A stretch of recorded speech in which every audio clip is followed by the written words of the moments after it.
Hi there, Mark Jaben here, Medical Director of the Haywood County Health Department. Let's talk about this pandemic. In this video, part 4 of our series, Why Even Consider Vaccination?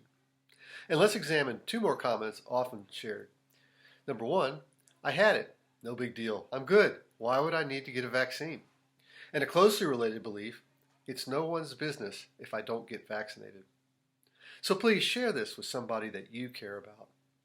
Recently, I was having a conversation with a person who had COVID back in November and did not feel they needed to get a vaccine. Yeah, they had a fever and a cough. They felt tired for a few days, but totally got over it in a few more days. No problem. And since then, they had not felt the need to follow any public health recommendations, and hey, they've done just fine. Well, you know, this is a form of the inevitability trap that we talked about in the second part of this series. His thinking is that his experience will be everyone's experience. Sure, for the majority of people, that might be true, but there's no way to predict whether your experience will actually be like his, or be like the nearly 600,000 Americans who have died and their families' experience, or like the 1 out of 3 who survive their infection only to end up with long COVID, symptoms that don't go away for weeks or months. Very possible experiences that are much different than his. There is also considerable evidence that those with milder infections, like this person, have a lower immune response. And the studies are pretty clear that vaccines provide a much more robust immune response compared to acquired infection.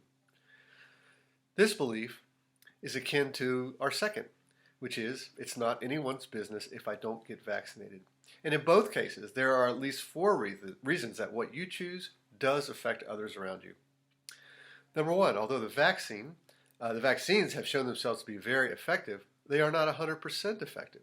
So even if your friends and family are vaccinated, but you are not, you can still carry and spread the virus to your loved ones.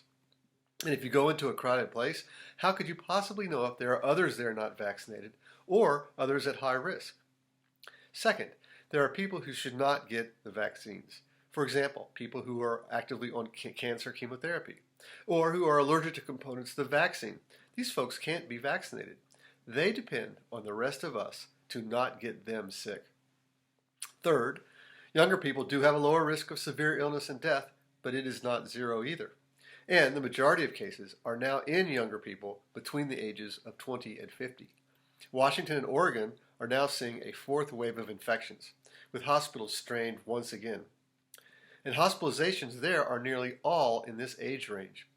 Around 50% of the population there have had at least 1 vaccine dose. Surely this has lessened the blow, but not enough to prevent it. Herd immunity, where the community as a whole is protected, will take more people vaccinated than that. And fourth, as the virus continues to replicate, there is more and more opportunity for mutations and variants, which could jeopardize the effectiveness of the vaccines at some point and prolong the shadow of this virus for everyone. That's the inevitability trap, anchoring on one possible outcome as the only outcome possible. And what happens if the outcome you choose turns out not to be the outcome that actually happens? So be well and be careful, especially right now.